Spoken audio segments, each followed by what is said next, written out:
Elements.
All right, forgot the links last week. Links taken care of.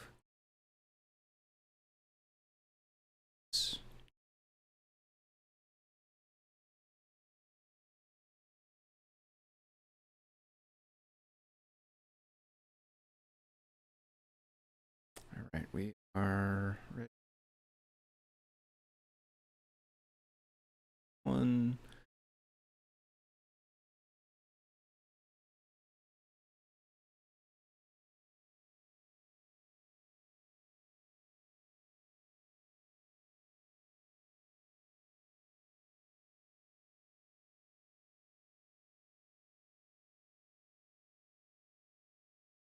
Okay. Welcome, good morning. For tuning in to hang out. If you are new and don't know, my name is Tim. I go by Foamy Guy on GitHub and Discord, and I usually stream at this time each week, working on some stuff related to CircuitPython. If you don't know what that is, you can learn more at the main website for the project, circuitpython.org. It is basically a version of Python that runs on tiny computers called microcontrollers. If we pull up the camera, that was, so I wanted all of that. There's one of them here, although it's all fuzzy. Still pretty fuzzy. Anyway, there's one of them down there. There's a bunch of actually clear pictures over here on the downloads page. These are basically little computers that are inside these chips that are on the boards. Lots of these microcontrollers come with what they call GPIO, general purpose input-output pins, which you can then hook up to other electronics, other sensors, beepers, buttons, buzzers, inputs, outputs, screens, any kind of really electronic little widget doodad that you can imagine. You can hook up to these I/O pins, and then if you choose to use CircuitPython, you can write some Python code, save it on your microcontroller, and interact with all of those other hardware peripherals. Today, I am mostly using Feather TFT S3 devices, which have a little screen on there, although we're not necessarily in need of using the screen for this project slash idea that I have. But it's there, and it's nice to be able to get some quick output sometimes just to be able to see what's going on.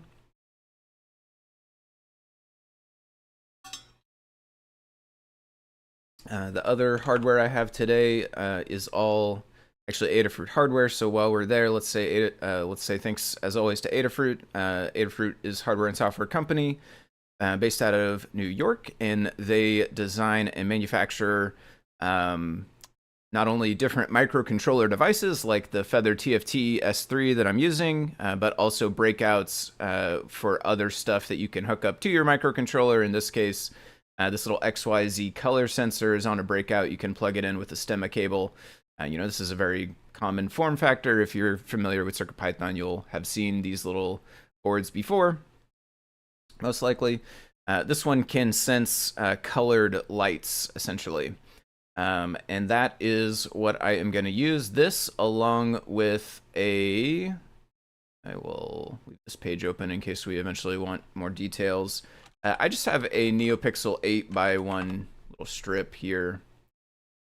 Maybe if we just go NeoPixel 8, not NeoPixel 8 the board, but one of these little jobbies here. I don't know if there's... That said RGBW somewhere, I thought. I guess, okay, you pick here. Anyway, I don't know if it's W or not. We don't really care. Yeah, no, I don't think we really care if it has W. But I just have one of these wired up to one of my microcontrollers. And my idea today is kind of a weird one. I have it stuffed inside the box here. I have the 8 NeoPixel strip there. And I have the color sensor, and I'm closing them up inside of this box because I want them to be kind of connected together. I want the sensor to be able to see the LEDs, but isolated from the rest of the world. It shouldn't really be considering the ambient light in the room or anything else. So let me finish up over here, I guess. Let's say thanks to Adafruit. They're the ones who make CircuitPython possible. They paid the team of folks who work on CircuitPython, including myself, throughout normal hours during the week. This is not work for them. This is just a harebrained idea that I had here on today's stream, but they do pay for my work throughout the week to work on CircuitPython and make libraries and guides and all sorts of stuff. So huge thanks to them. If you want to help support CircuitPython, one of the easiest ways you can do it is purchase hardware from them at their website, adafruit.com, which is where these components that I'm using today came from. Okay, so let me get back into what my idea is. My idea is I want to shut the LEDs and the color sensor into this box together, kind of like facing each other, so that the color sensor has a really nice sight of the LEDs, and then inside of there I want to have the LEDs blinking different colors, and these colors will effectively represent or convert to or whatever you want to think of it as. These colors will essentially be bytes that have been converted to a specific color blinking format. And then with the sensor, we want to be able to read those blinking colors and decode the bytes. I don't have necessarily a very practical use for this. I think it will be terribly slow compared to almost every other way that you could think of to transmit data. But I am curious if I can do it, and oftentimes I find that that is some of the most fun stuff to try. So we are here, we're going to give it a try. And we need a couple of things before we can even really dive into the meat of that problem, transmitting data. One of the things we need is a way to know like how close two colors are together.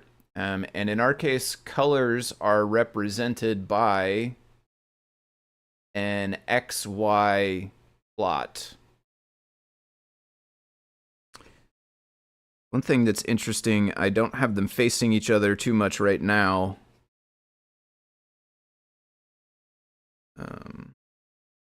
Also don't have the LEDs on very bright. I would have thought we would be closer to blue. It was closer to blue earlier, and I haven't really changed. Refreshing.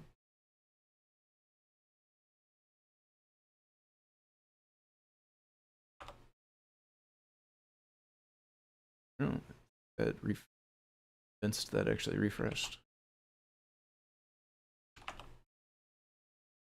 Oh, this is like stuck or something. Okay. Well, that's a good start. I wonder if the...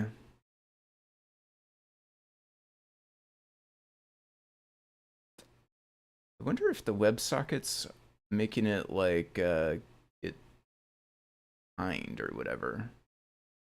Oh, finally it changed.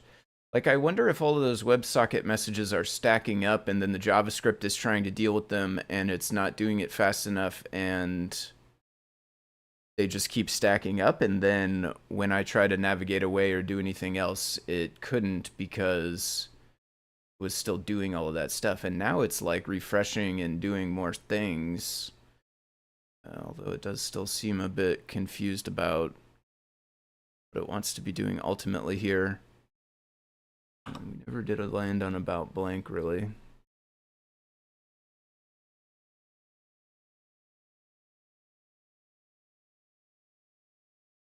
All right, so I do have two microcontrollers connected. So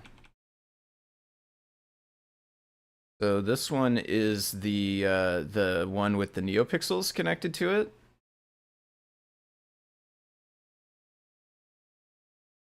Which is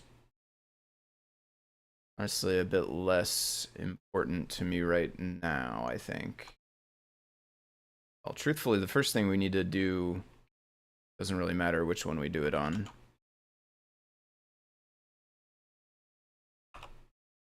But I think I want to get to this one and kill the server and see if that hopefully makes the browser a little bit happier. I don't know. We'll have to figure out what was going on with that. It seemed like it got stuck there. I don't know what was happening. Truthfully, though, we're not going to be using the web thing ultimately anyway, so whatever the issue with that was, it doesn't necessarily impact what we're ultimately working on here. So this is on CircuitPy, which is the NeoPixel one. Okay, so CircuitPy 1 is where I want to actually start.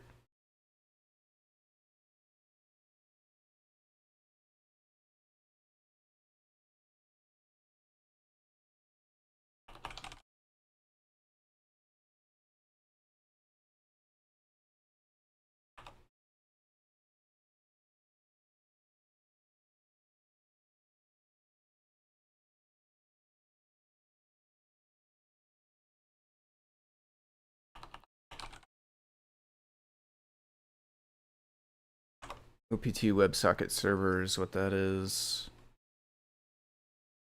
Okay, so we need a way to know how close two colors are together.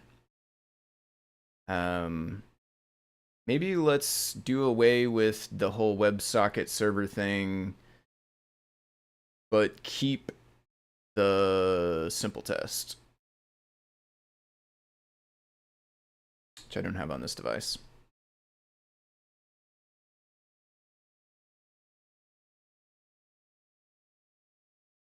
Because our colors are essentially represented by these XY coordinates. So really what we want is a way to know, given a pair of coordinates and a list of pairs of coordinates, we need to be able to find the one in the list that is the closest to the quote-unquote like target one or whatever, the one we're looking for. But in order to do that, we need to be able to measure two pairs of coordinates against each other and find out how far away they are from each other, which is just the sum of the absolute value of the difference of them.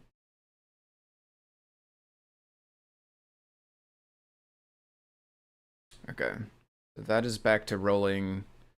We'll worry about whether it's actually picking up blue, which is the color of the lights, a little later on. I know the color thing works. It was in the center on the page, but the page was being all wonky anyway. So we will deal with the color later. I'm pretty sure it should be fine. We can just think of the color as points right now. So let's get a def difference. I guess we'll call it difference. And it's going to take two. I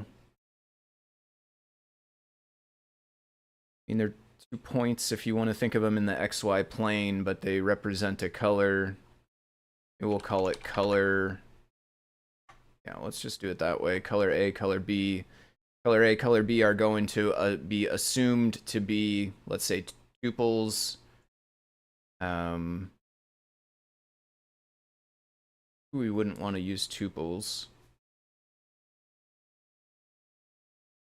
Let's worry about optimizing later. Let's just get code that works. So let's assume those are going to be tuples, and then we will say diff x is absolute value color A. Yep, that's the one. And then diff y. And then we want to... We don't need to return a tuple. We can actually just return these two things plus each other. We know they're positive because we absolute valued. So this will give us like the total difference between two colors. So let's comment the rest of this for now and just make sure that that is working. If we grab kind of a random set of two colors here.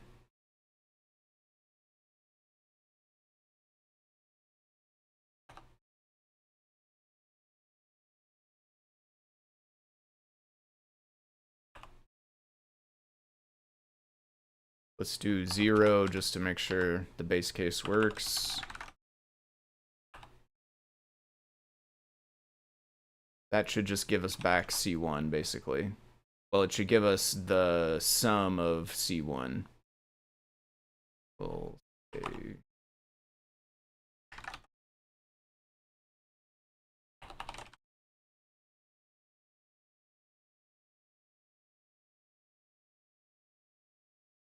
okay, very good. Okay, and then if they're both the same, it should be zeros. Make sure that works. Okay.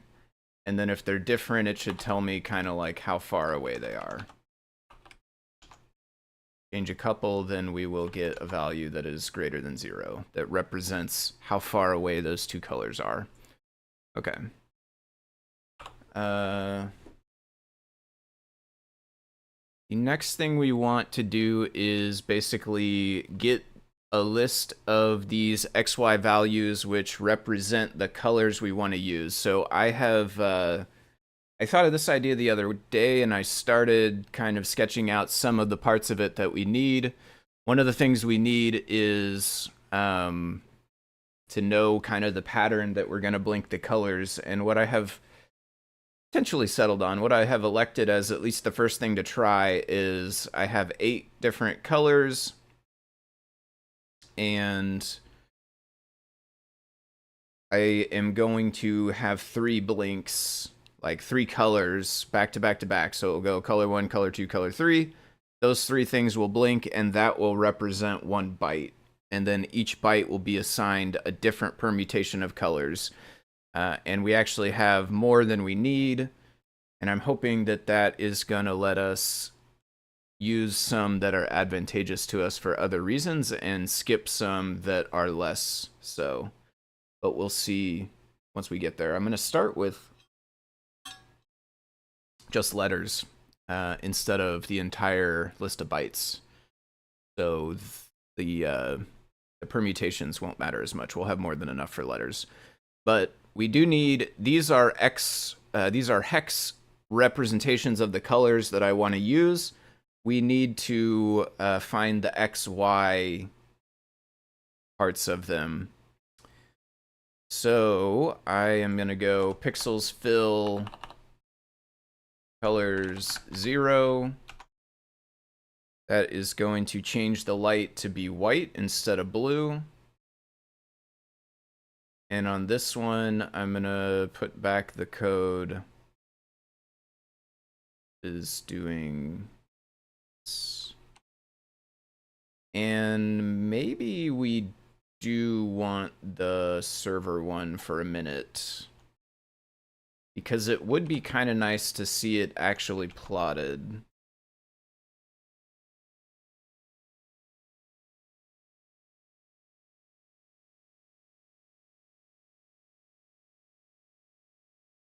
Did I save that? WS server?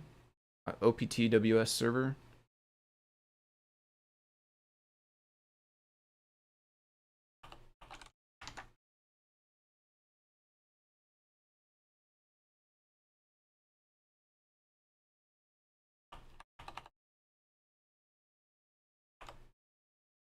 Okay, so that is white and it's working pretty good, it seems like. Note the lux is 16 also, currently in the current orientation.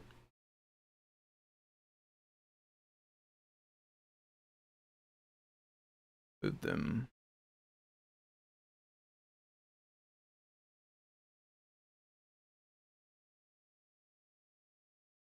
Almost want them like pretty much on each other.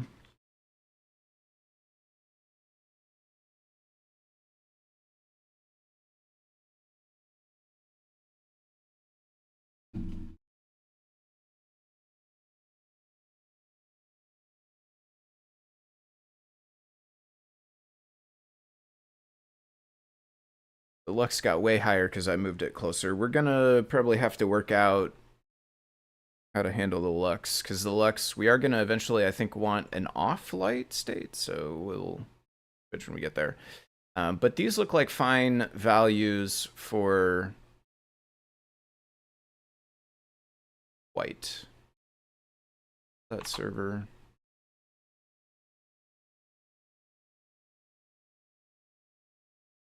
In here, we're gonna start colors, and it's gonna also be a list, but it's gonna be, that was actually Y.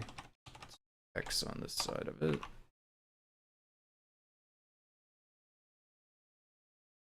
And we basically just need to go through the list and get the colors, all of them. So that was white. We can change this to the next color.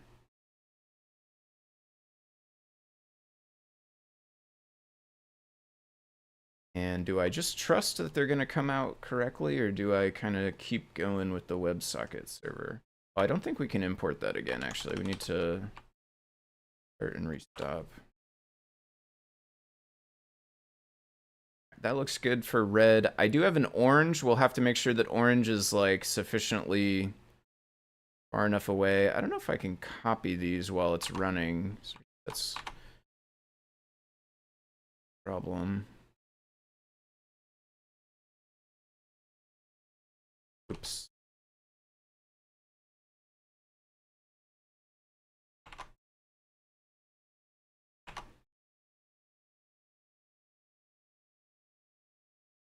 I mean, so far they've been good.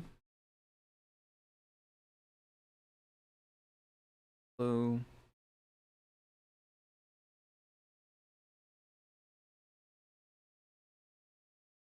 Sad because of those now.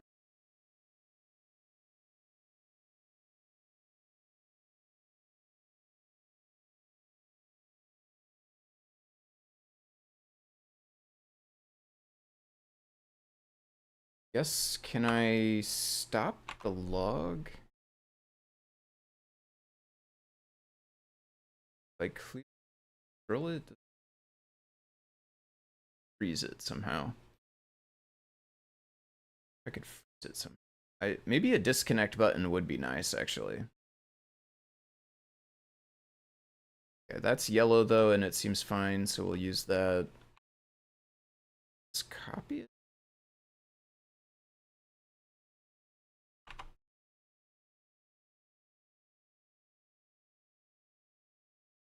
Make sure I don't mess up the order of any of it. Hopefully, I've been doing Y first, which is kind of backwards.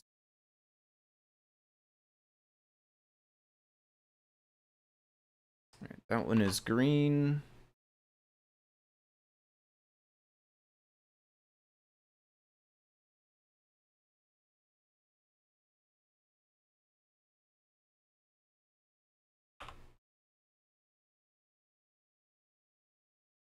That's pretty close to yellow, though.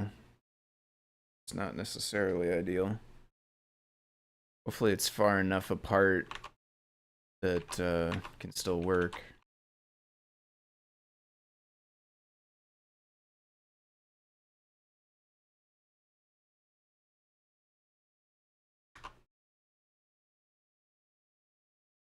Yeah, it is 0.34 instead of 4.3. It's also 5.8. I guess it's probably far enough away. It's probably fine.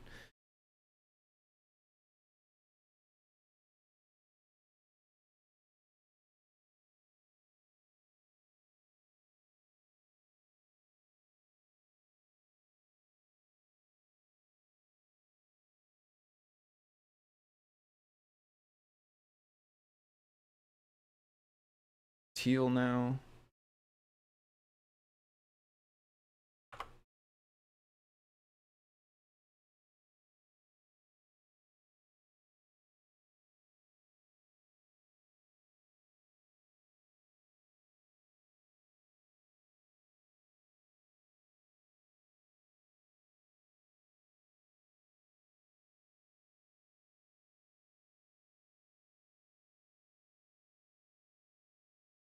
Almost there.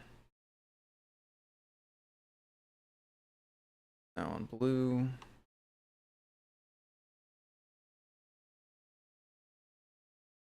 So far they've been fine. I guess I'm tempted maybe to just comment this out and turn this printing back on.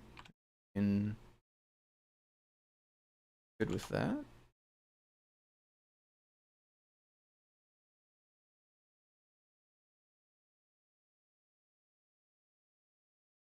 Copying. Oh no, I don't. So no.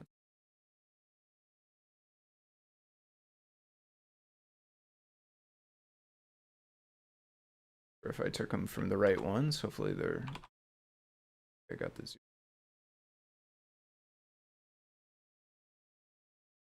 That was blue. 6. That is pink.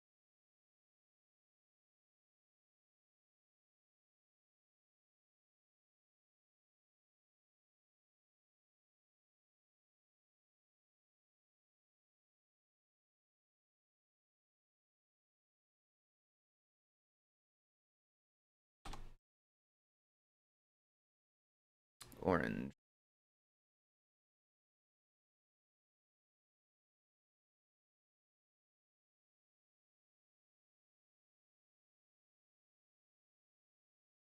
Another thing we need to watch out for is hopefully orange is different enough from yellow. Definitely look visually different. If I recall right, they show up in different parts on the chart there. So yellow is 0, 1, 2. 351. Oh, they're kind of swapped actually, so that makes it easy. Okay.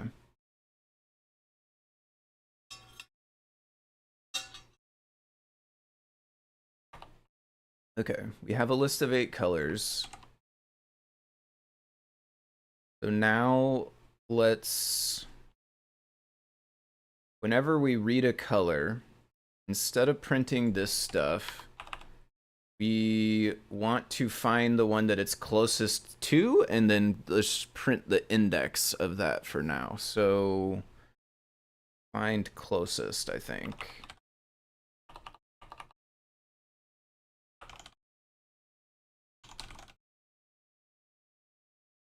That will take a color.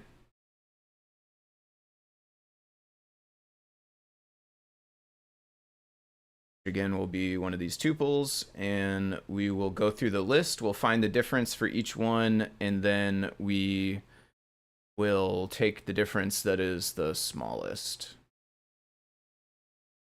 So smallest diff index equals 0. LEDs can also be used as light sensors in case you don't have a photo transistor handy. Peak sensitivity at the same color they glow. Interesting, I didn't know that. I have, in this case, I'm using that OPT 4048 or 4048. I like the 404 for page not found. So in my head, it's OPT 4048, but 4048 I think is more typical pronunciation. And then that thing is XYZ tri-stimulus or whatever, and it outputs these XY coordinates essentially that represent the color. Got an extra comma there. We definitely got 8, right? Yeah, okay. So smallest diff index, we just start on 0, and then we go through the colors. So for color, oh, we need to know the actual smallest difference as well, actually. Yeah, we need both. Smallest difference will say, can't be 0 though. We need to start it on something big.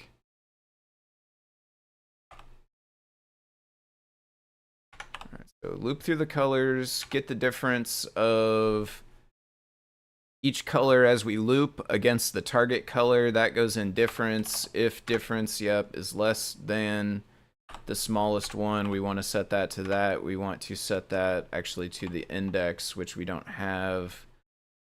Index, enumerate, index. Okay, and then I want to return the index at the end, smallest diff index. So closest color index, find closest sensor. What? Oh, what we want to do, thank you. X and Y as a tuple, we pass to that. It will find the closest, it will give us the index. Okay, so right now we're on orange. It should print 7 if everything's working.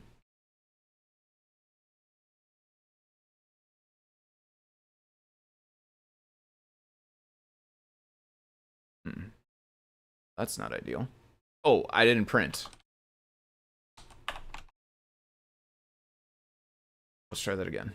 7. Nice. Okay, so if I change this to the other indexes, it should print the correct one just based on like reading the colors. So I changed it to 4. This one is still rolling. We got 4. Nice. Okay, change it to 2. 2. Beautiful. Okay. Let's make sure they all work in a better way than just doing this. Let's go. We can go back to a while loop, I think. Color and colors. I'm going to sleep. So the other one, this one is sleeping for 1 second.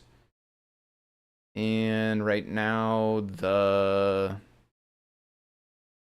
that is set to 100 milliseconds. Conversion time, it's actually, there's 4 channels, so we're actually 4 times that, 400 milliseconds. I don't really care if we get the same data over and over again, though. I'm going to speed this up to that. And then the color one here, I'll have just go for 1, I guess.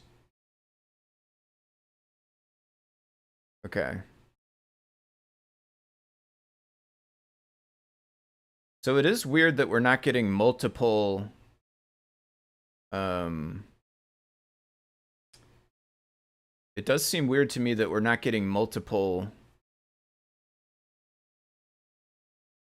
readings per, but I guess we're just like really right on the edge because like I said, that means the conversion time, maybe that does block then? Fuck, I don't know.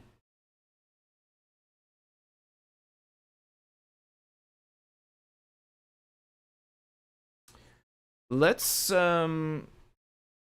start tinkering with this a little bit more, actually. So instead of just every iteration checking the color and finding the closest, the sensor has a kind of interrupt feature that can work a bunch of different ways.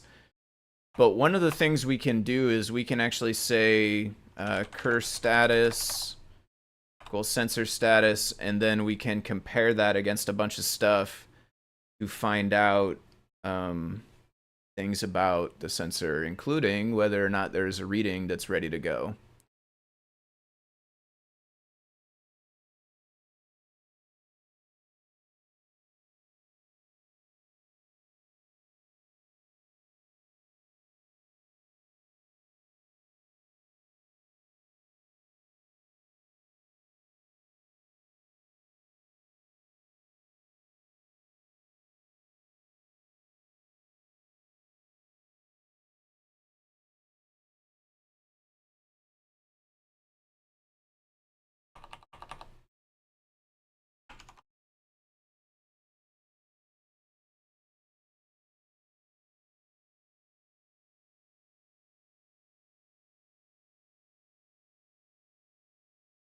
Even less.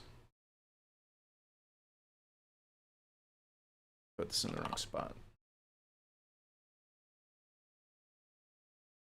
It's better.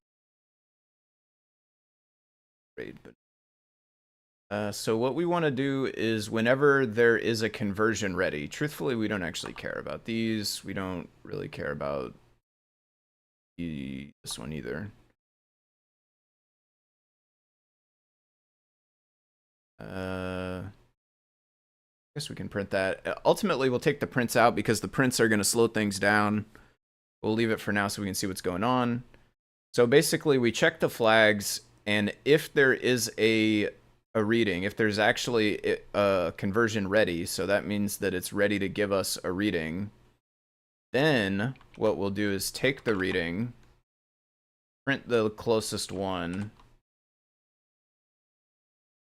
and we will do this all without, won't do it without any sleep at all, but we'll do it with just a tiny little bit of sleep. And see if that, it should go faster, I think. Okay, that's going to be a thing that happens, so we need to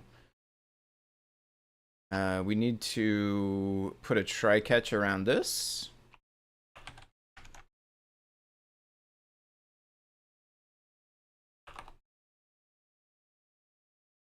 I wonder if that should be done internally.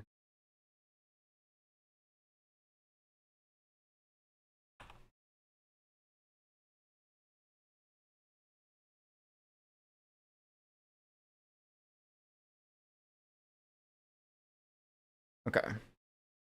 So that is spamming way more than I really want. Let's this one off, and let's take this one off.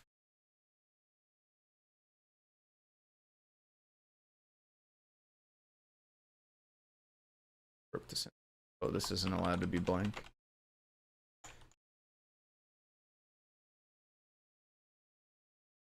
Okay, there we go.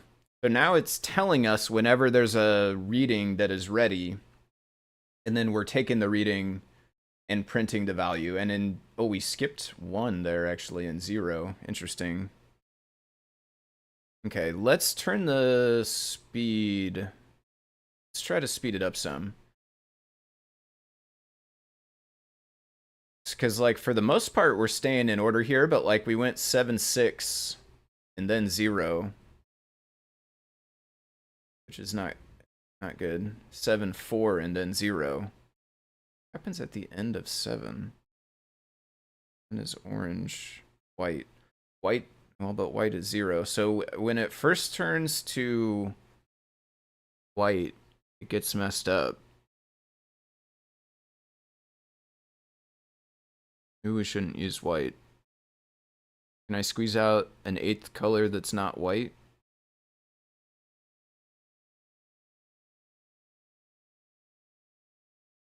Yeah, there's always like 1 in between 7 and 0 when it wraps around. That's wrong. Almost always. Let's, we can stop printing this, I think, as well.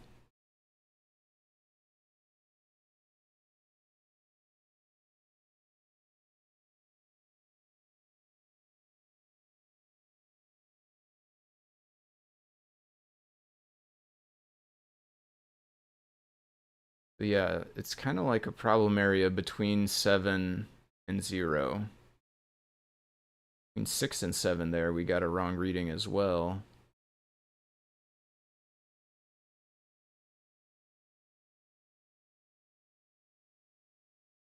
Going from white to black, some LEDs take longer to stop glowing. Yeah, it could be that we're catching it kind of in between. So it's not ever going to black currently, although I think we will eventually want it to. Maybe we should add an off in between, actually. Maybe that's part of a way we could fix this. So leave that, let's say at the end of this loop, let's go and do pixels.fill 0 to turn them off.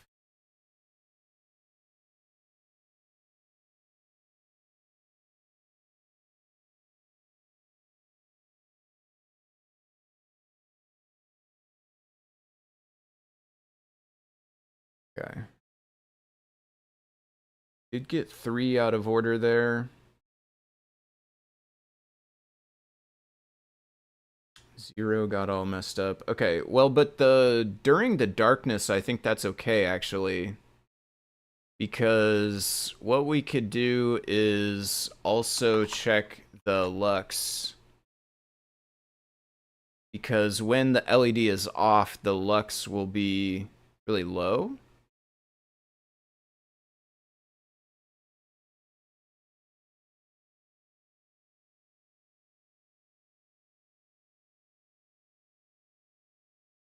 10.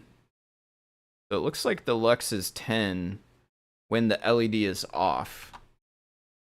So let's also say we will ignore, not exactly ignore, but for now we'll ignore it. We will say only do this if the lux is greater than 20. Later on, we'll use that gap there.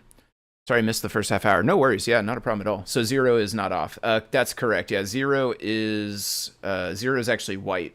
So let me give you the quick rundown again. So this is kind of a harebrained idea that I had while I was working on this color sensor. I don't want to jostle it too far, so I'm just going to show you there. I know it's a bit fuzzy, but I have the color sensor and I have the LEDs inside of this box so that I can close them and keep them in their own little kind of self-contained bubble. And I'm trying to pick up the colors from the LEDs on the color sensor. And if I can manage to do that all correctly, my intention to do with it is I want to encode bytes into a sequence of flashing colors. So like, you know, the byte 0 is represented by, you know, red, blue, green. And then the byte 1 is represented by red, green, yellow, or whatever. Like a sequence of 3 blinks, and then decoded on the other end. I don't have much of a practical use for that, but I think it'll be interesting to see if we can do it. We did get a 6 out of order there. I am a little worried about how often we are incorrect on our closest one here. I wonder, I'm hoping that if we just speed up the conversion time, this might get better. That doesn't happen. The next thing that I think we will do is try to figure out a way to get them pointed at each other a bit more directly. So I don't know how I'm going to do that. I have a paper towel tube. I could shove them in a paper towel tube.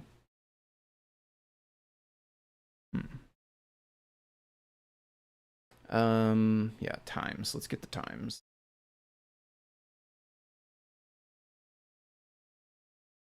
Start with easy. Hopefully this will just be easy. Right now we're on 100 milliseconds, which is really kind of slow, truthfully, for this thing. Let's bring it down to 25 milliseconds and see what that does. Obviously, we have some room to go still, but I would like to kind of try to get it working relatively slow, and then once it is like actually working, try to speed it up. We did get a 3 in there, but only 1.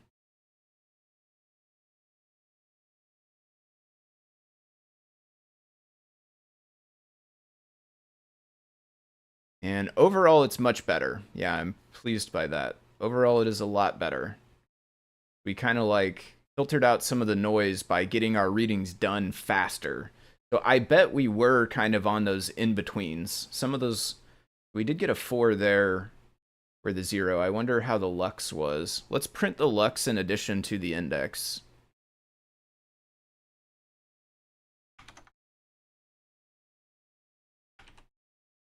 That will be the index. This will be the lux.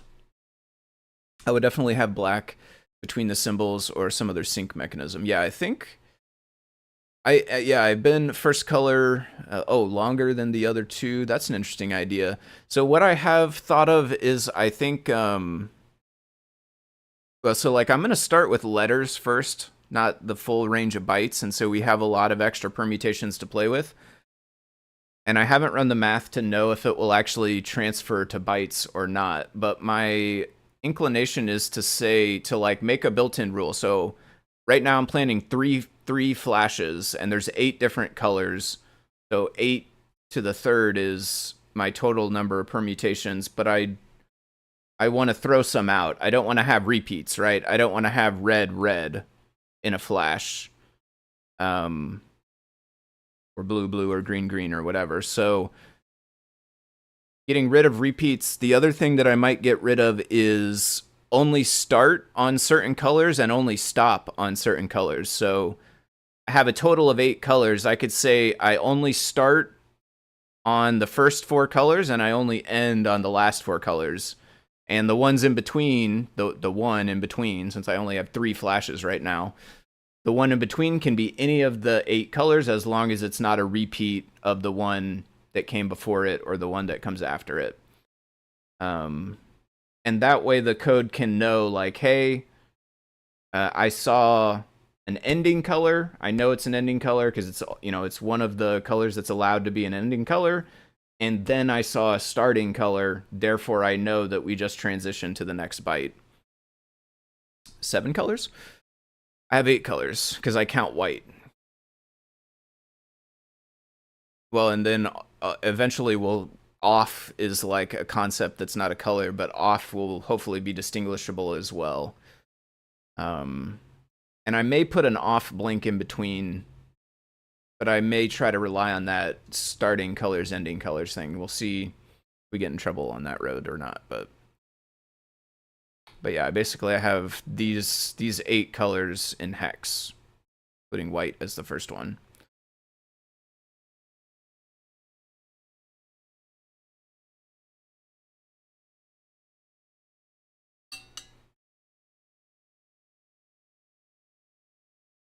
Okay. This is much better, but we do still have the occasional ones that are off. I think the next thing I'll do is let's keep track of the previous color index.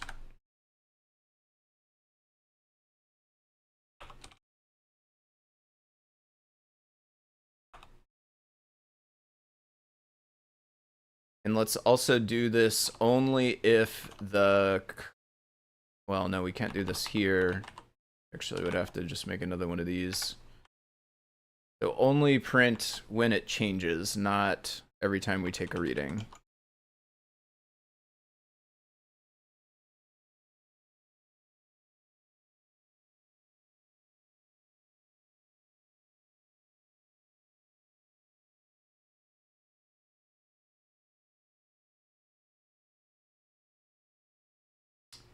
I added one to that. I added orange. So what you have is red, green, blue, teal, pink, yellow. I added orange as the other one. And then white is there as well. You have white also on yours, RGB. Yeah, sorry, I didn't explain too well where my 8 colors came from. But the last one there is orange, which is like yellow. They're both red and green mixed, but the orange has less green and it is visually distinct enough. Fingers crossed, hopefully.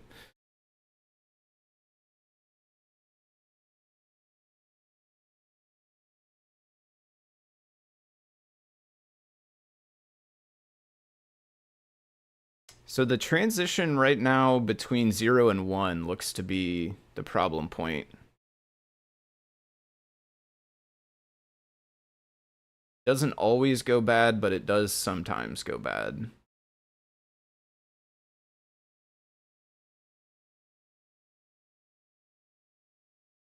Orange is RG. Right, yes, and so is yellow.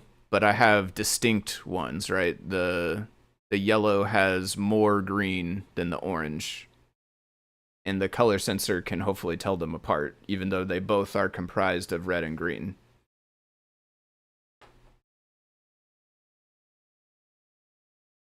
Oh, capital R? I think I see what you did there with the capital R, actually. I was a bit slow on that one. Bigger red than green, I think. That's odd. We had a 0 in the middle of the 7. We had a 2 that's out of place there as well. Hmm.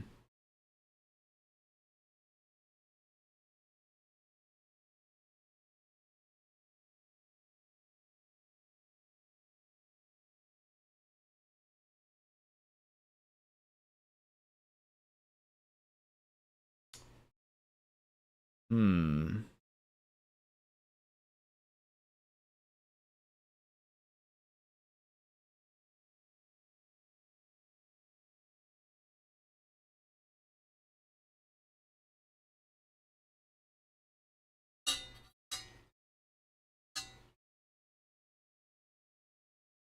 trying to think about how I want to approach the problem that it's not is accurate.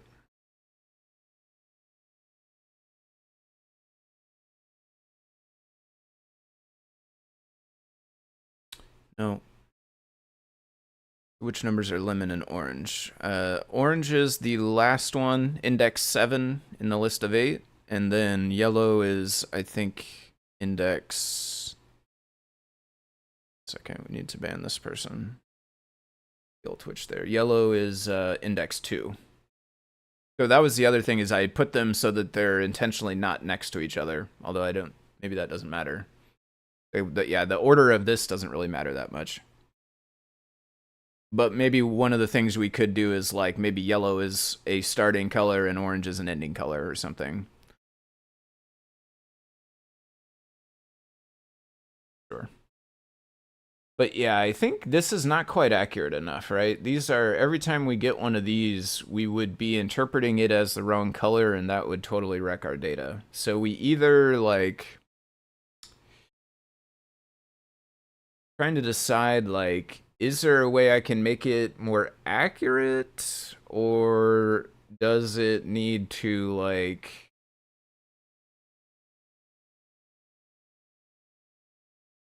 have some other mechanism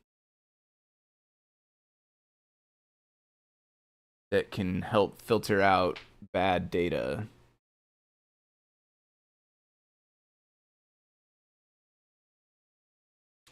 So, and then the thing is, like, there's no other, like, this communication is one way. So there's no, currently at least, there's no way that it can be like, yo, could you repeat that last byte again or whatever, right? Like, if there was a way for the receiver to say, hey, I think I got that one wrong, can you send it again? Then they could kind of negotiate and work through the problems, as long as the receiver could actually figure out that it got the wrong one.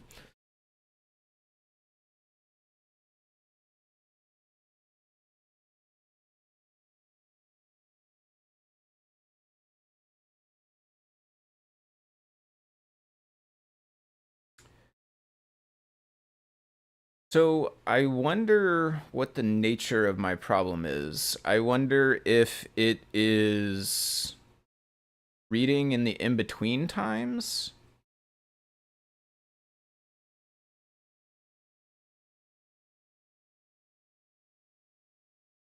Actually, let's try an easy win. What if we turn the brightness of the NeoPixels way up, because they're currently on 2%. What if we tried 10%? Does that just make everything smoother?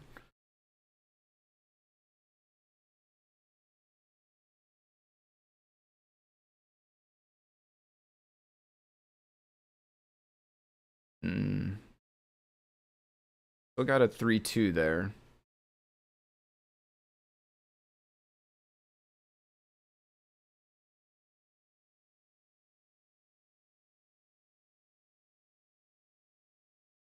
Got a 4 in our zeros place. We got another 3-2.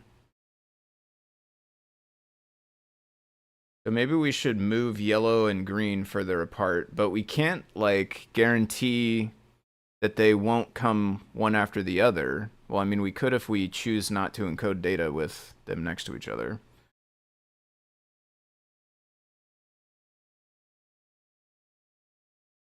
It's actually pretty consistent that we get a 1-3-2 there.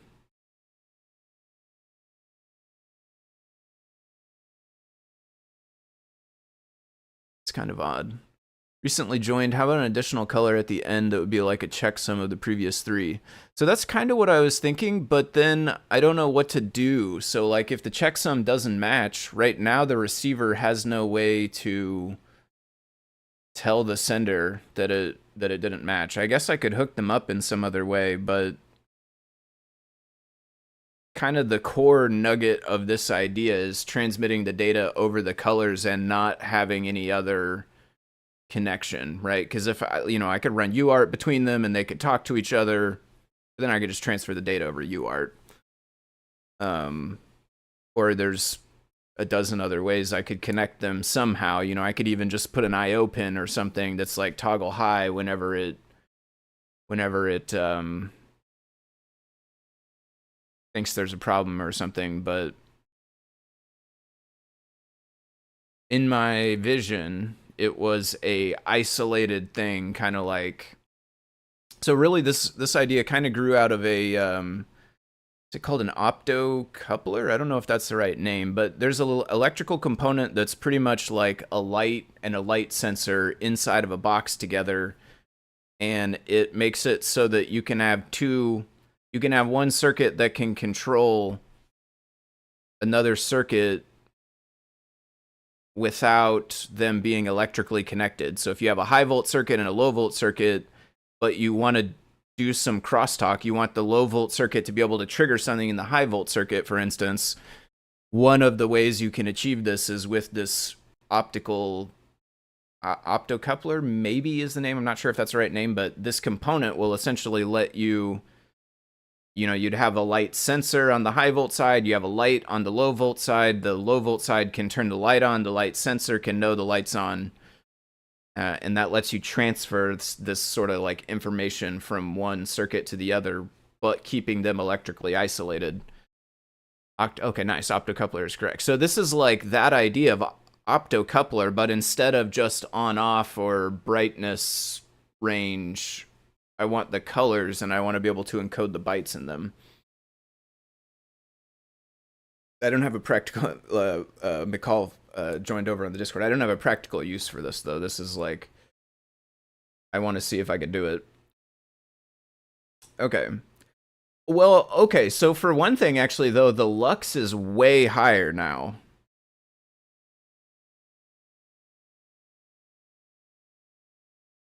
$47. So I would actually need to reset my lux thing.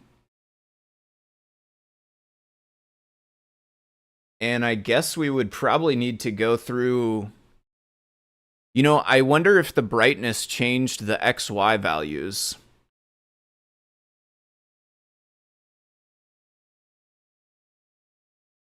I think that that's possible, right? It's possible the brightness, because I changed the brightness up to 10%. It's possible that that ended up tweaking the XY values.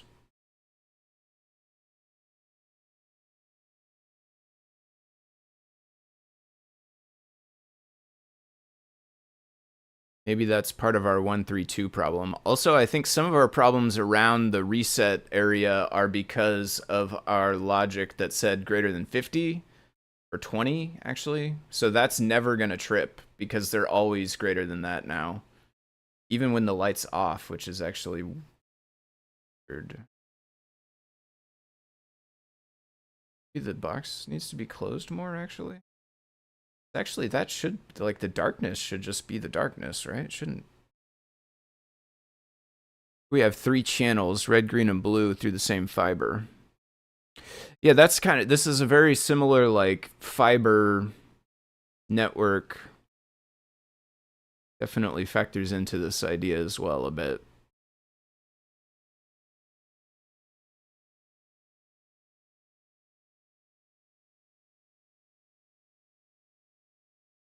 Needs to be off longer. It's off for a full second, though.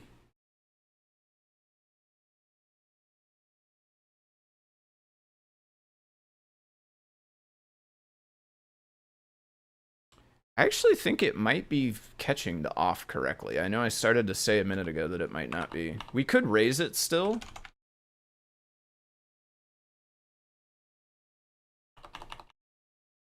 It's going to spam a little bit, I think, but...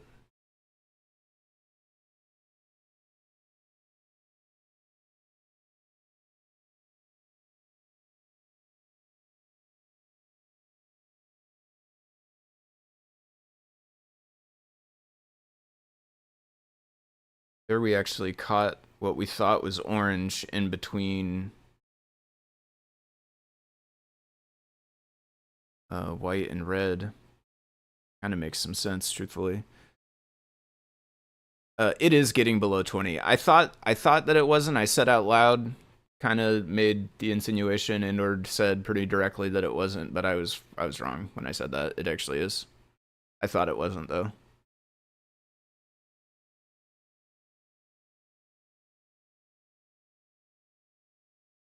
Also, there's a delay now, so I know you're kind of behind me discovering this at this point. Yeah. The 0, 2, 1. We kind of do all right, sort of, but ultimately not good enough. Definitely not good enough for actually transferring data reliably.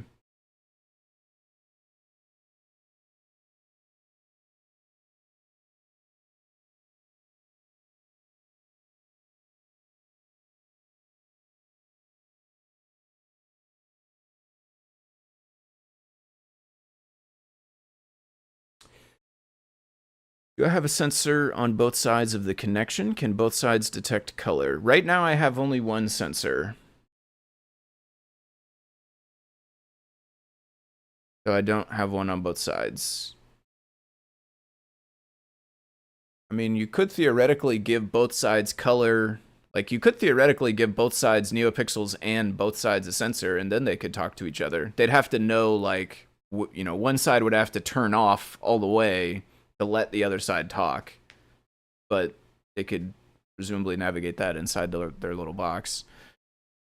So now I'm thinking we need to get multiple readings, probably, right? So one of the things we have working in our favor still is that we still are not actually reading as fast as we could. Right now we're at 25 milliseconds, and that's per channel, which means it's going to take us 100 milliseconds to get a complete reading. And right now, currently, we're holding each color for 1 second. Ultimately, I want to speed it up faster than that. Otherwise, our data transfer is going to be really, really slow. I think it's going to be slow no matter what, but I'm hoping for, like, not really, really, really slow. I'm hoping for just slow, or maybe even just really slow, but we'll see when we get there. But what this means is we're holding the color for a second. Our readings, we think, are taking about 100 milliseconds. So theoretically, we can get about 8 or 9 good readings within the time that the color is on. Like, if everything was perfect, it would be 10, but everything's not perfect, so we know it's going to be probably no more than 9. We could assume maybe sometimes a few things will be not perfect. Maybe we get down to 8. But if we have 8 readings, we could take all 8 and then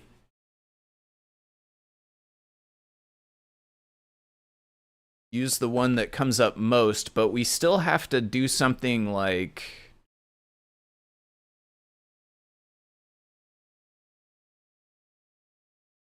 It would need to still be synced, maybe? So maybe do we need an off in between each one?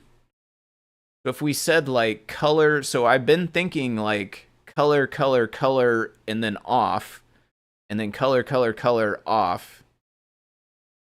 But maybe it actually needs to be color off, color off, color off. And then repeat.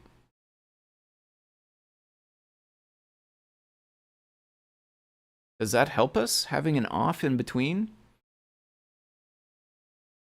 I think it does help us, having an off in between, because it allows us to know when we should be done with this color, basically. So what we would do is, if we do have an off in between each, what we'll do is, whenever we see that there's a light on, we start taking color readings until we see that the light is turned back off. So we take as many readings as we can get until the light turns back off. And then, once the light turns back off, we assume that the reading that is correct is the one that appears most often. The off needs to be different lengths. Yeah, that's Yeah, I think that's probably true as well, yeah. In between each color probably should be shorter than in between each set of 3, what I'll call a byte for now, even though we're still a ways away from getting bytes into them.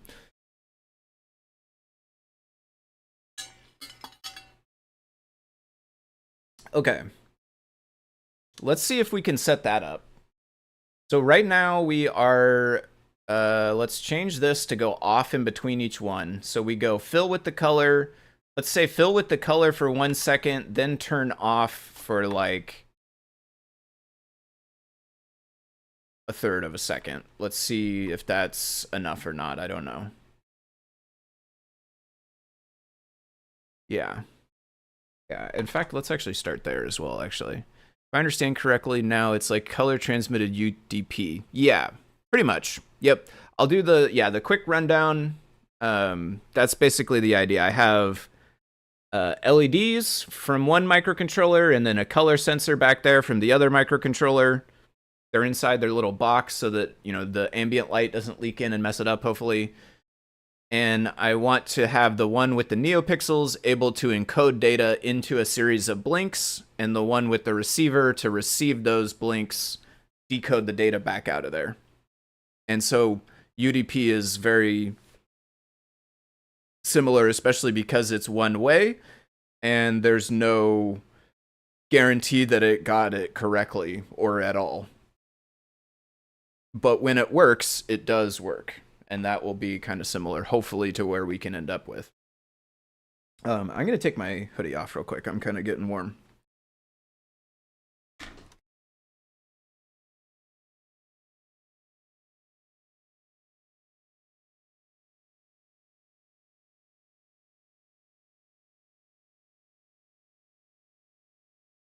Okay. So, yeah, let's save that. So now we have color off, color off, color off. Yeah, and now what we want to do is on the receiving side, let's get those multiple readings. And we can see, well, no, all we see is that, well, okay, we know here we're getting 4 to 5 readings of off, which means we know that our speed should be fast enough. And that's at half a second offs right now. I haven't even put in the full second for in between. We'll do that in a minute. Do we do that now? Maybe we should do that now. Do that now? I mean, there's no harm in doing it now.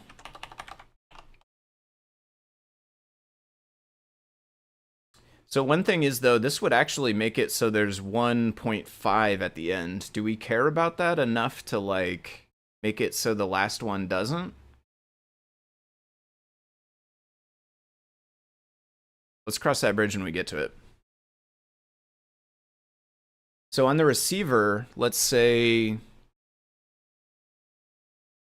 going to make a list for, I'm going to call this the incoming color buffer. That's going to be a list. It's going to actually hold indexes, but that's fine. So what we want to do is when the lux is greater than 20,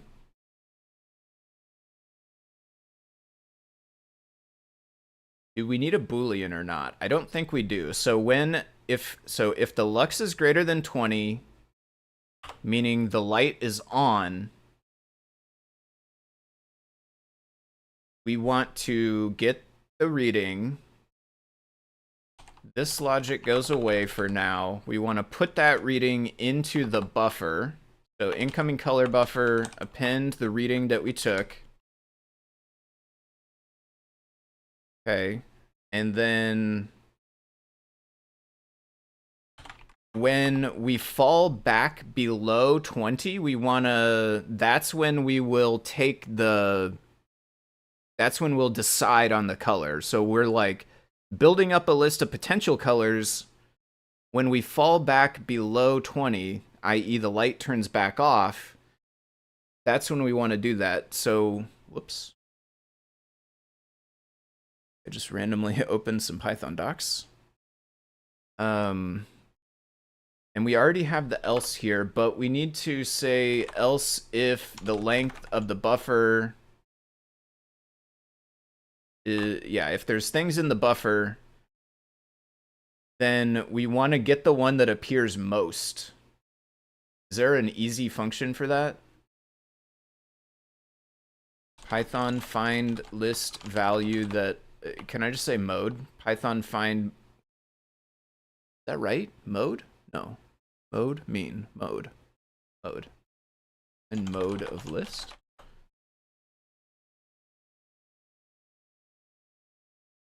Yeah.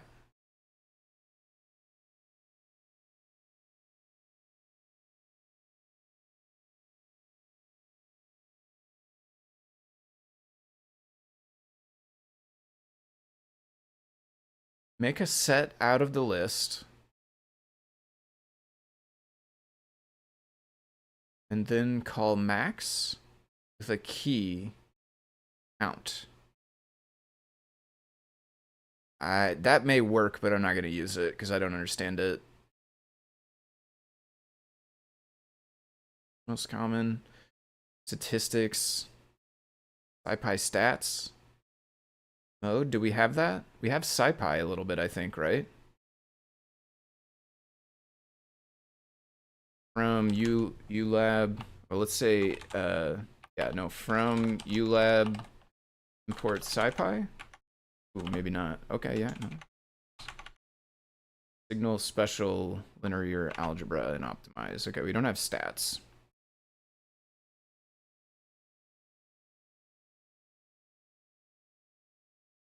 What is key? What is that? That's weird. Python max docs? Guess we could use that, but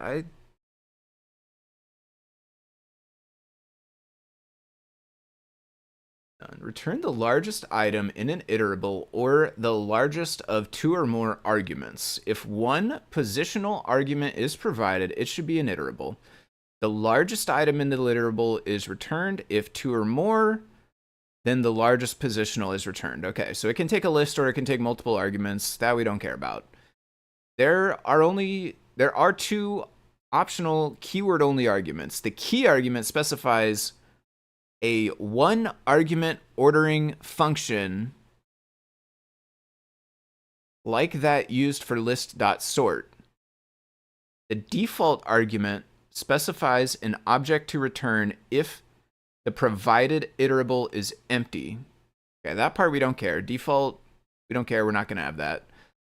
If it's empty, okay, we don't care. If multiple items are maximal, the function returns the first one encountered. I don't think we care about that, especially if not if we're going to pass a set.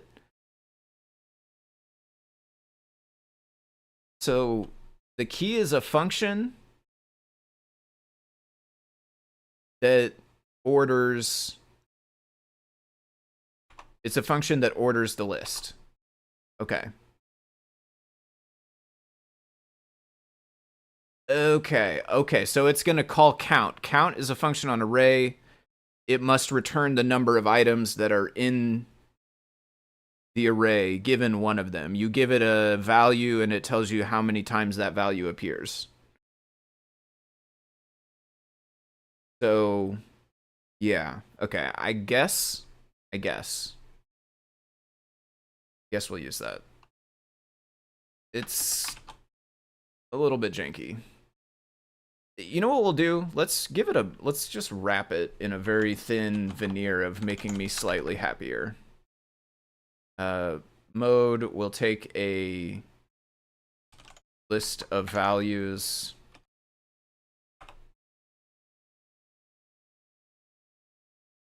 We'll just call it list, I guess.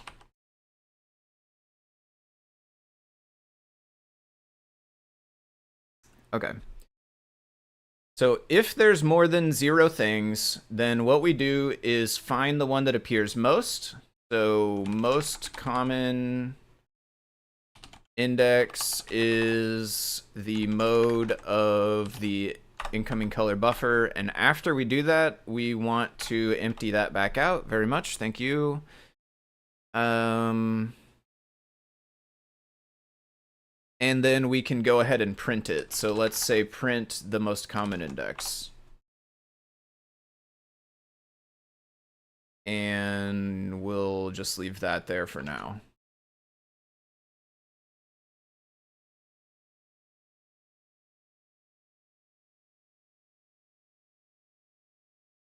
right, we are looking better. There's our longer off. Okay, 0, 1, 2, 3. Maybe we could go back to not printing off probably pretty soon. 4, 5, 6. I think this is the ticket. 6, 7. There's our long off. 0. Yeah, this is looking way more promising. Okay. I was honestly getting a little worried for a minute, but now I think this actually has the potential to work again. And this makes sense that we want these multiple readings because we never can know if we're going to catch it in between, right? Like if it's changing from red to green, like there's some period in the middle, like it's a small amount of time that a human probably cannot perceive, but it's in there. And if we happen to take a reading during that time, you know, we're liable to get the wrong thing. But if we're constantly taking readings faster than they're coming, we can always say, you know, what's the one that's most likely because we received it most often. And this is good because it gives us better accuracy. It is bad a little bit because it slows us down. We always need to be, the receiver needs to always be running faster than the sender, which means the sender is effectively limited at how fast it can send. But accuracy is king. If we don't have accuracy, then we don't really have a way to transmit data. So it doesn't matter how slow it is. If it's inaccurate, then it may as well be the speed of light, but it still doesn't matter. I mean, it is the speed of light, technically, I guess. But, well, it's not, but that was fun anyway. Okay, I think I need to run to the restroom. And we'll be back, and we will start tackling the next part of this problem, since we have an actual base station to work from now.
Shouldn't take very long to figure out the baud, and then always take the middle few samples of the flash to eliminate the transitions. Oh, that's an interesting idea. Instead of taking... essentially assume the ones in the middle are correct. Instead of taking the mode, maybe take the median, essentially. Because you know the ones towards the edges could get wonky between the turning on and the turning off. Yeah, that's an interesting idea.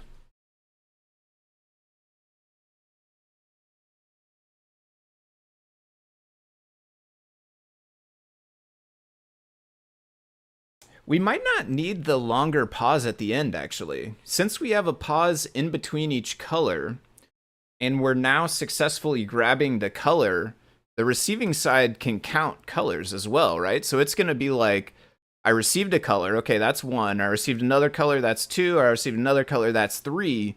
Once we receive that third color, that's when we then process the byte. And then we could know to... we know the next color receive is the start of the next one, so we count that as 1 again. And then it doesn't need to key in on the longer length there. The one thing, though, is if that takes time to compute the byte, I mean, I don't think it should take that much. We would want to make it so that we're not like busy on the receiving side figuring out the byte, and the sending side is already starting the next one. But I don't think I don't necessarily think that the thing we're doing is that intensive for the chip. Again, though, it doesn't harm anything. I'm going to leave it for now, and we can worry about maybe speeding up later, and part of speeding up could be taking that out. Another part of speeding up could be trying median instead of mode, because then we won't be looping that list. Well, I mean, it's comprehensioned away. I don't know if it's actually looping inside there or whatever, but...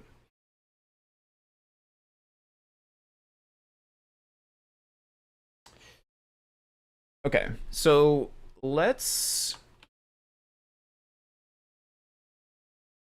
Strings or string? String? No. Really? Not a thing? Maybe it's not in CircuitPython. It's not in CircuitPython.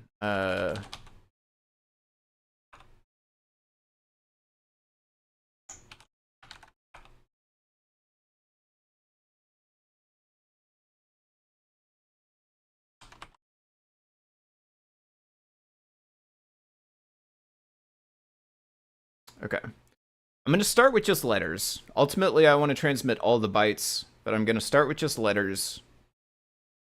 And we basically need to assign a series of 3 colors to each letter. And I wrote this the other day.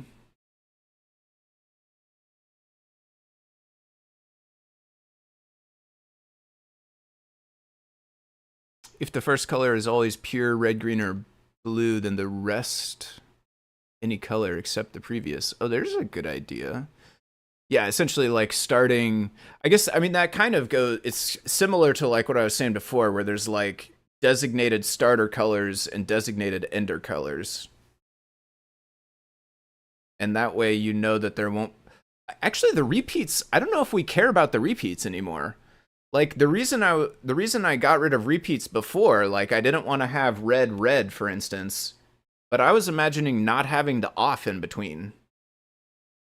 And if we do have the off in between, then picking up red, red's actually not too hard. But what I was thinking before was like, picking up red, red would be hard without the off, because you'd have to rely on the fact that it like lasted longer. Or you'd have to get lucky and read it at the exact right speed to where you read the first one and then you read the second one and it still matched up and was still on and everything. With the offs in between, there's kind of like this sync that's keeping everything fine. So the repeats maybe don't matter as much, but it's probably still best to avoid them. So I wrote this code the other day, which counts the permutations that are possible using 8 colors with 3 blinks, and adding some rules to where I said no repeats. So 0 and 1 are not the same. Indexes 0 and 1 are not the same, and indexes 1 and 2 are not the same.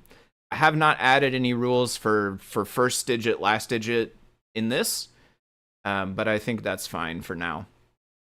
We need 26 of these.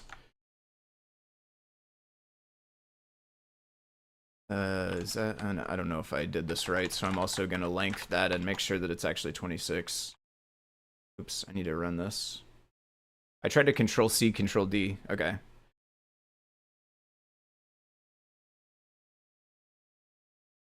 That is going to be our list of ASCII characters for now. We'll come back through and probably these will get reassigned to something else, but for now we'll start with these. We want the transmitter side.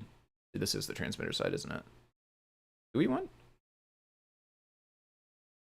I mean, technically we need this on both sides, I guess. So this will be, I'll just call this one ASCII map. And so basically that's going to be this, that's going to be like, we need colors though. Well, we could treat those as indexes. Right. We have colors. We'll treat those as indexes. Yeah. Okay. So this is, the first element in this list is index 0, which will be A in this case, because we're doing ASCII. So A is going to be white, and then red, and then yellow. 0, 1, 2.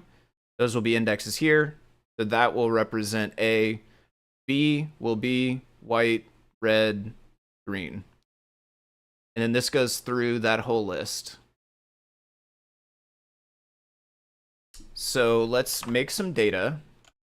Data is equal to a byte string of, nice and easy. I feel like hello world is a pretty appropriate message. So now we want to go, I think let's not loop for right now. Let's just do a one-shot transmission. Eventually we'll probably go back to looping, but for now let's just make it one shot. So for byte in data,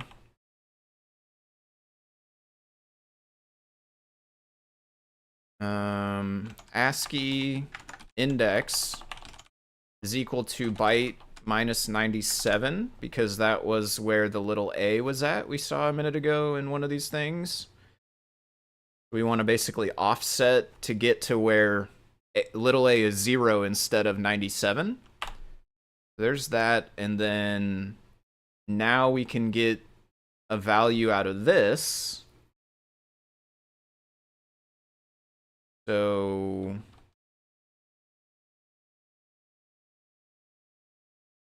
color, I'm just going to call this color blinks equals ASCII map, ASCII index,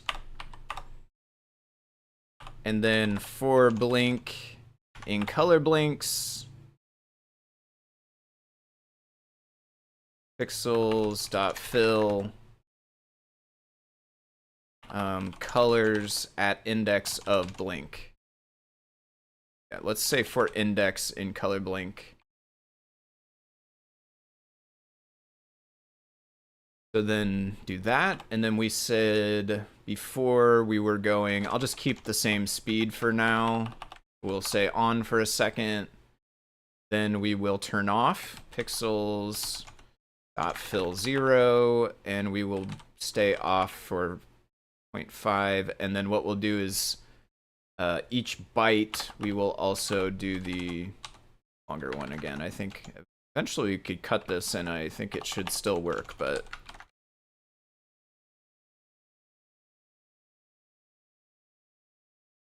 okay, does that even do stuff?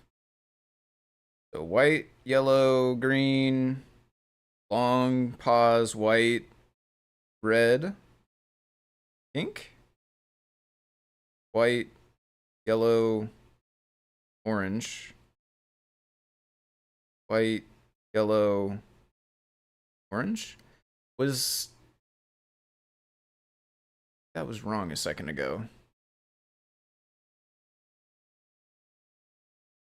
I don't have TO open in this one.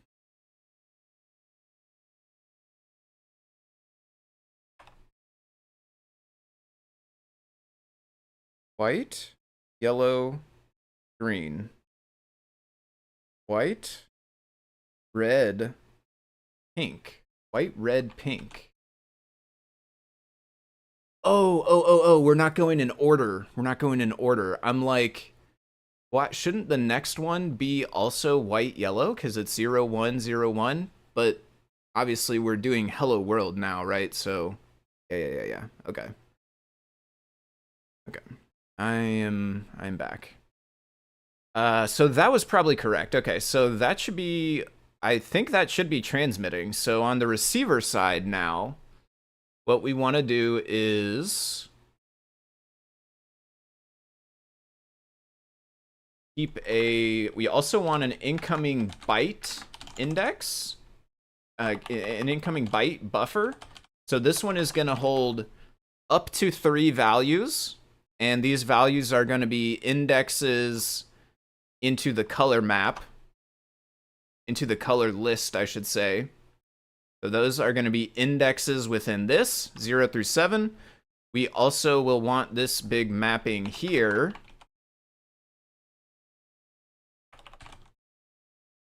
And then what we will do is, every time we read a color, we're going to add the most common index to the incoming byte buffer.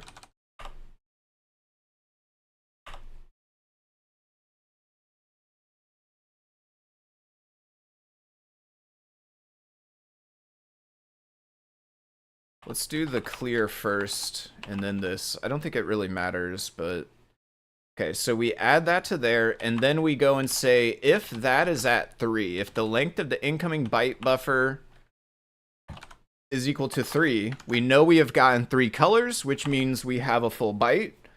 So we can say the byte index is ASCII map dot index of the incoming byte buffer.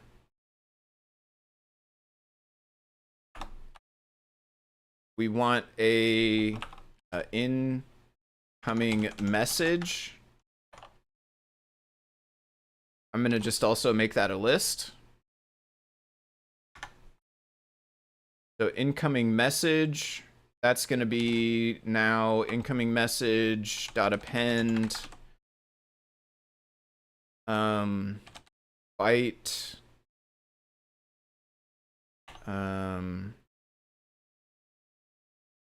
so we need to put the 97 back to get back to real ASCII.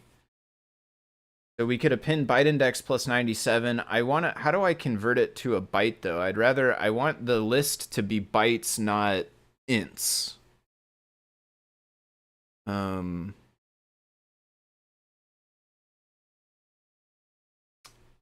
you can't say this, right? That's not a thing, is it?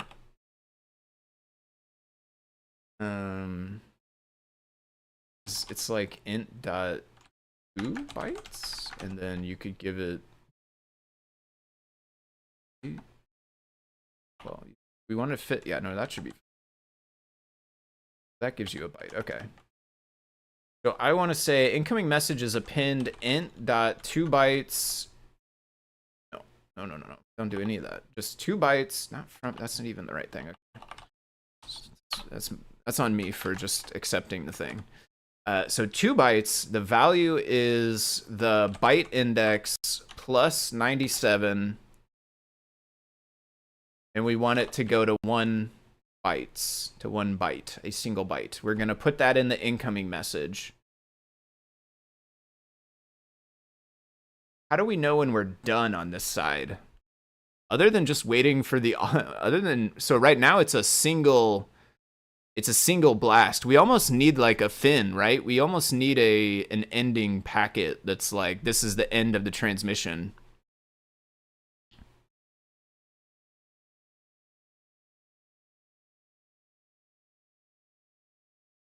But it has to be unique as well. Once we get to the point of actually encoding all the bytes, we can't just use like the null byte or something for the end. It has to be a 257th pattern of colors. It has to be recognizable from all the rest of the bytes, because the data we're transmitting could end with whatever, right? Okay, so yeah, I think what we'll end up with is probably like an ending sequence that signifies the end. I really want to see this message come through though, so I'm going to try a way that doesn't involve making a different thing for now. Let's say,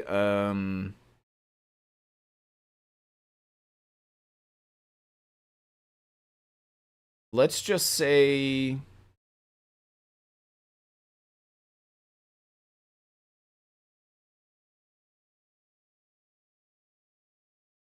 well, okay. I mean, we can cheat quite a bit for right now. We know the message is hello world, which is 10 characters.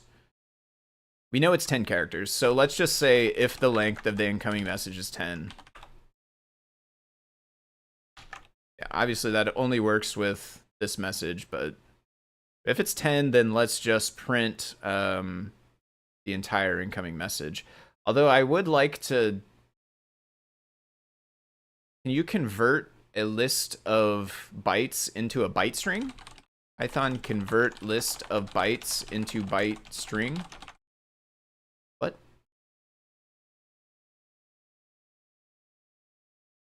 Okay, that makes sense. Empty string dot join the incoming message. Direct 04. Oh, that's an actual byte? But couldn't a file end with that technically? Or like contain that, for instance? Or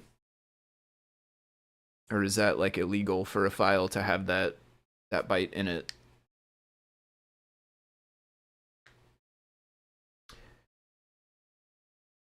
I did not know there was an end of transmission. That's actually kind of cool. Is it? Yeah, so it would almost. In order for it to work effectively, I think it has to be like illegal for a file to have that character. Otherwise, it would need escaping to be able to like know to not treat it as the end of the transmission if you're trying to transmit the file.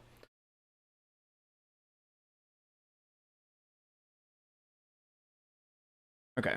Yeah. Let's see if this works. I think so. Let's save that. A binary file could, but you're talking about text. Okay. Ultimately, I do want to get to just bytes, and we could be able to transmit any kind of file that contains bytes. Right now, we're doing ASCII and only the lowercase alphabet, so even a subset of ASCII. And in that use case, we totally could just use a character, like we could totally just use EOT like that and it would work. But I do want to extend to all the rest of the bytes as well. Okay, I think so. That one is running now. Oh, this is the. Okay, actually, this is the sender. Hold on, stop that. Let's get the receiver running and then start the sender. I think I actually want to get out of this. I want to keep this somewhere else so that I can actually see them both at once.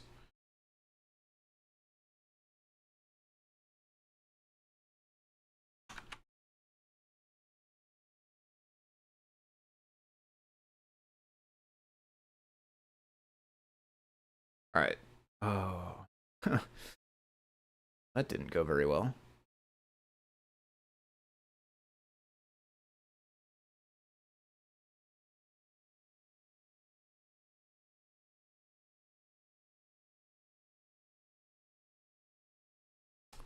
You can end up with a set of symbols that's not a power 2. Yeah. Yeah, that was why at first I was trying to get it into just 2 blinks. And it needed too many colors. And I eventually relented and added the third one, and I was like, okay, this gives me way more permutations than I need, so I get the luxury of like no repeats and maybe the like special colors for the first and end. And so is 6-2 correct? Because we currently all of these start with 0. Let's print the color blinks as we send them.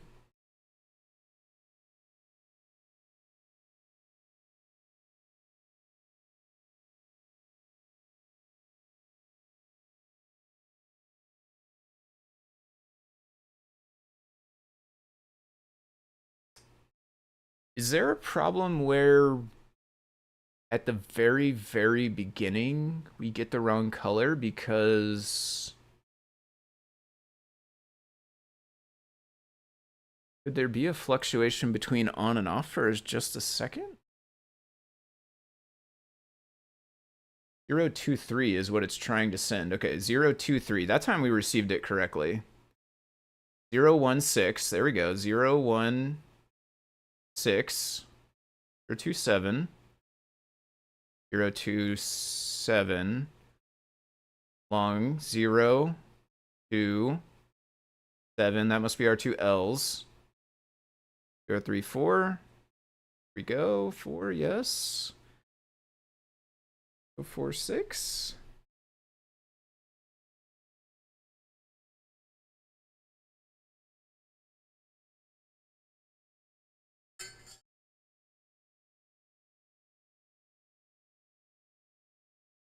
You're getting close.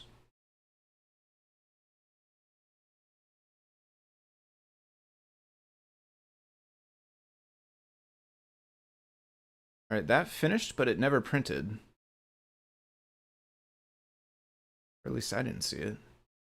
015. It's the last one, but it never printed.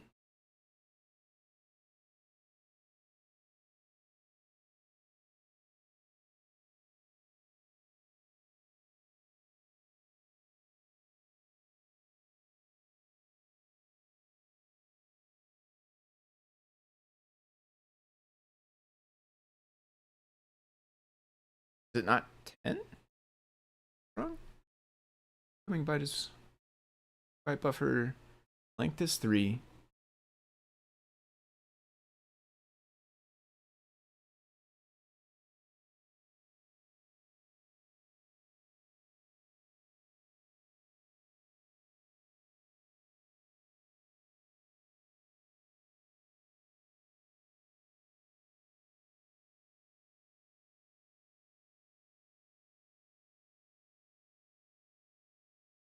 I don't know why that happened. Let's just print this every time we receive one. We'll just always print the full message as we have it currently. Run the receiver.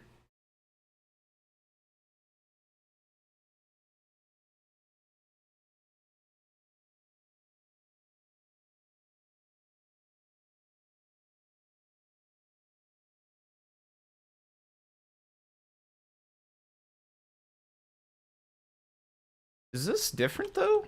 I feel like this was not spamming off at the beginning before.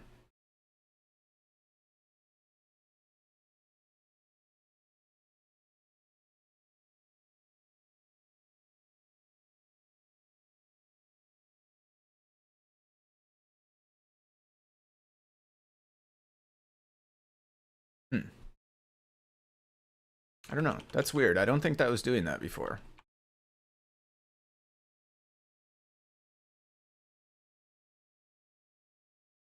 It never printed.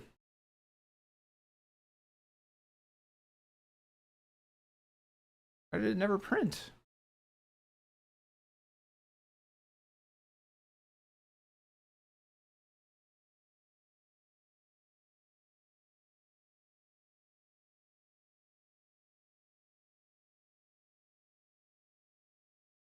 Okay. So one problem is we're not clearing this back out. We need to clear it back out after it gets to 3. But it still didn't get to 3, seemingly. But we definitely printed this.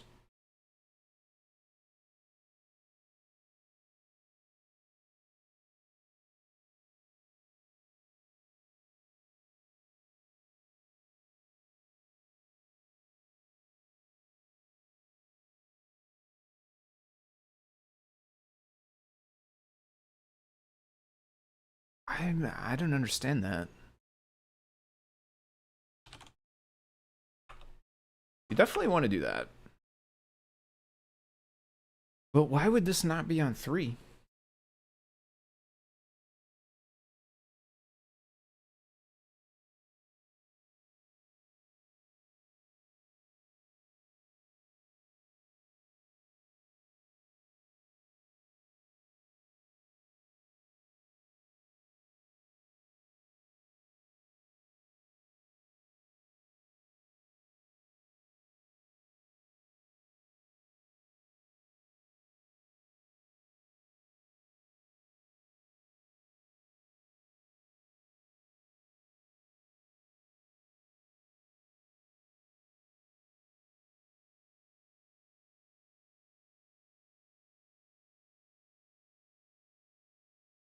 Oh, we can't clear it before we look it up.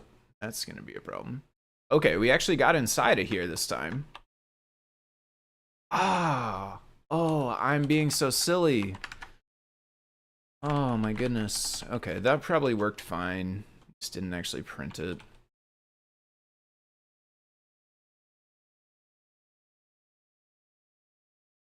I think this got messed up because there's 0 here. Okay, hold on. This is still running. Now it's stuck on, actually, which we don't want, because then that's going to put this in a weird state.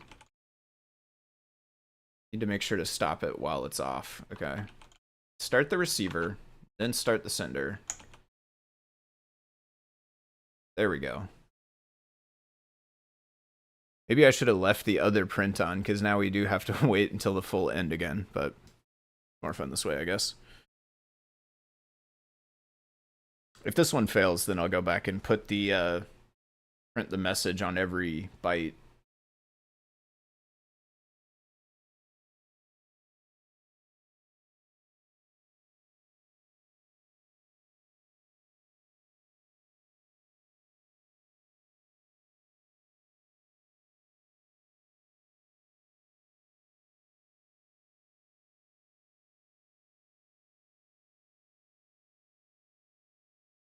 They look correct to me so far.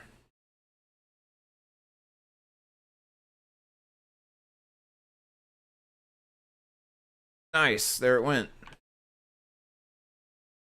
Bam. You have successfully transmitted Hello World.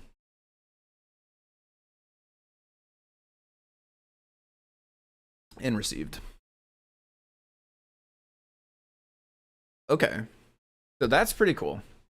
That works as a proof of concept. So we need to extend this to the rest of the bytes.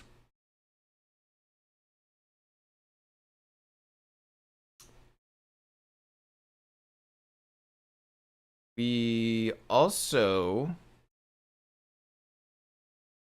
should do the end of transmission concept. So we'll basically invent a new sequence, a 256th or 57th sequence of colors that's not used for any bytes, but it will represent end of transmission.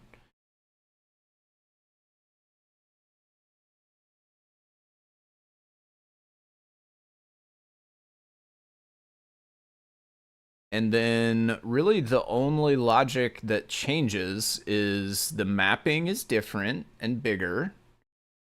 And we don't do the 97 thing here and on the other side. And other than that, it should pretty much be able to transmit and receive arbitrary bytes, I'm pretty sure.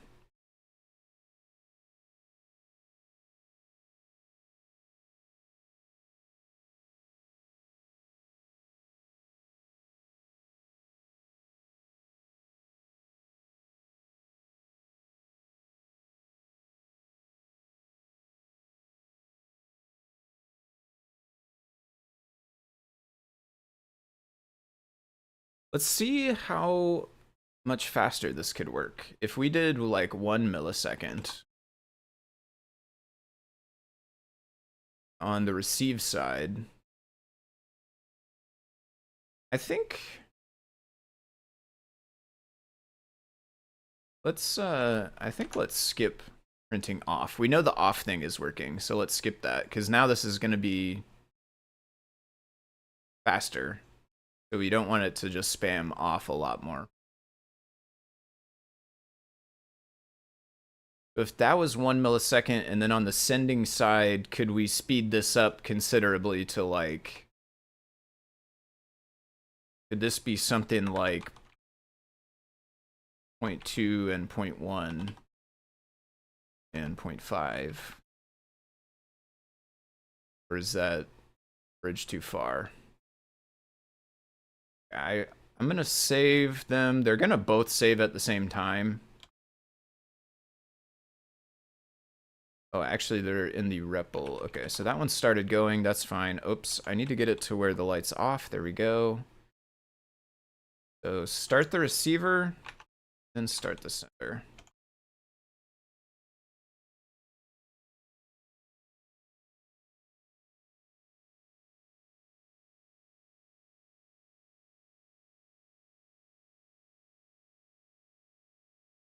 Nice.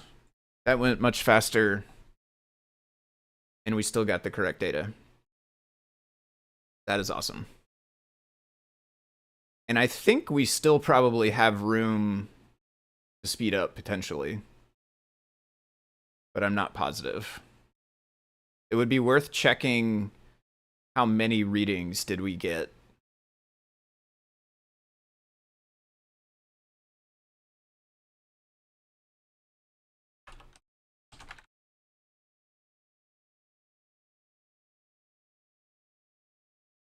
How many readings did we get for each color with this?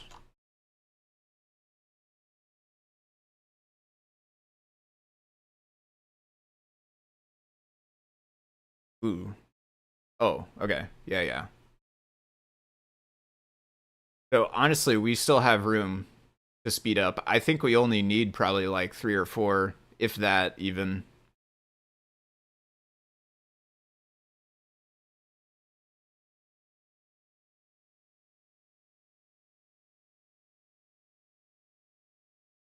Back around to this.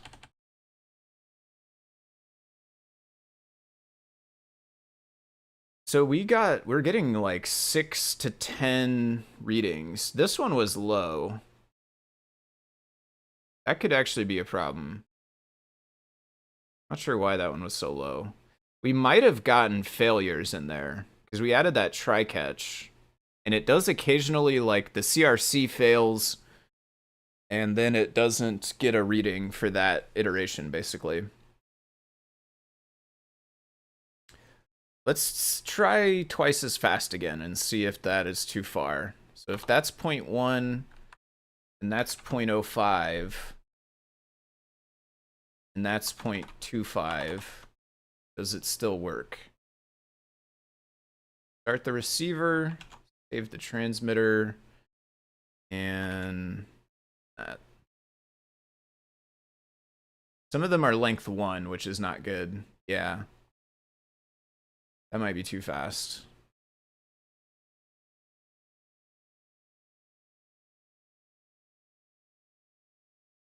Yeah, length 1 is not good.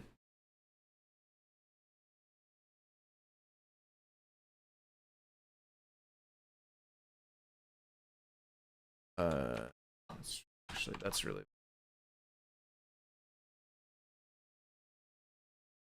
Oops. I mean for this to be running yet.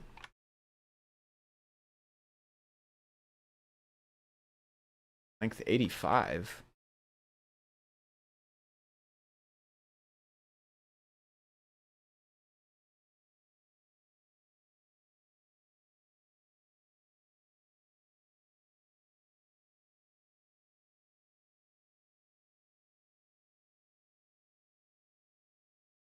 Still have 3 to average. Yeah. Or, oh, it'd be nice to get at least 5 so you could throw out the first. Oh, that's true, yeah. Okay, that one did succeed, and it was a bit faster than the last successful one. We're still looking at lengths of 673 is the lowest one. And then technically we do still have the last kind of out here is we can always speed up the receiving a little bit once more.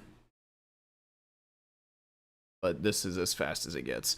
And then I think here we're getting into the territory where the fact that we are printing stuff, A, takes time to print into serial. That is time that we lose in this iteration.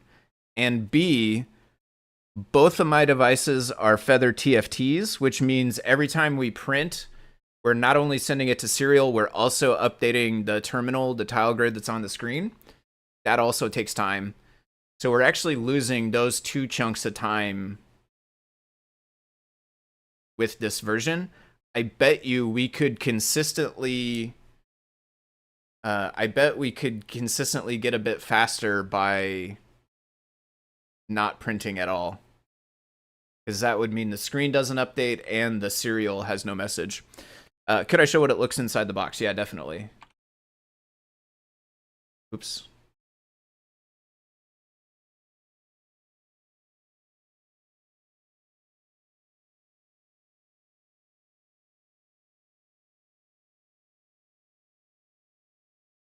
I don't know if we'll see if it works as well.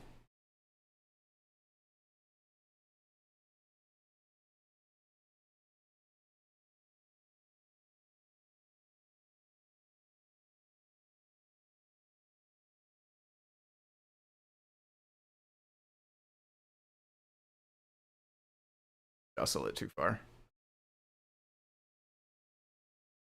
Start the receiver. Oh. Oh. Okay. With the box open, the lux is too high.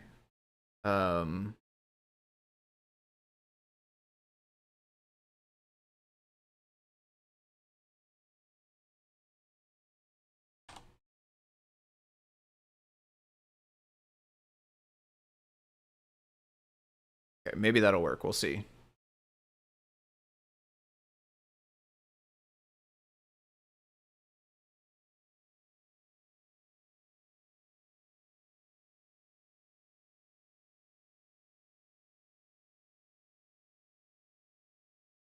Okay, did we get it? Yeah. That's so awesome. I don't know why that is so amazing to me, but that is awesome. And good call, by the way. It's actually super cool to watch it inside the box. So I'm glad you asked that, and I'm glad we did that, because that was actually really cool. Man, I am tickled by that. Actually, that's really sweet. And again, I have no practical use for this.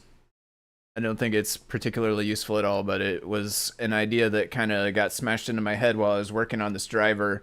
And I was looking at the conversion times, those super quick ones, and I was like, I wonder if that's fast enough to reliably do something like this. God, that is so cool. Okay. I think I am going to wrap it up there. I did not get into the bytes and stuff. We only have done ASCII so far, so there is still a bit more to do to get the rest of the bytes working. But like I said, I'm super stoked with that. I think that's really cool. Thank you, Gordy G and Mikhail Pokusa for hanging out here in the chats while I have been working. Thanks to anyone else who's watching along.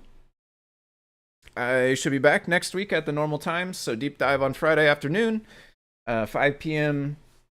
Eastern, 2 p.m. Pacific, 4 p.m. Central for deep dive on the Adafruit channel, and then I'll be back here on my channel Saturday morning at 10 a.m. Central Time as usual. Thank you to everyone watching. I hope you all have a good rest of your Saturday and a good weekend, and I will see you later.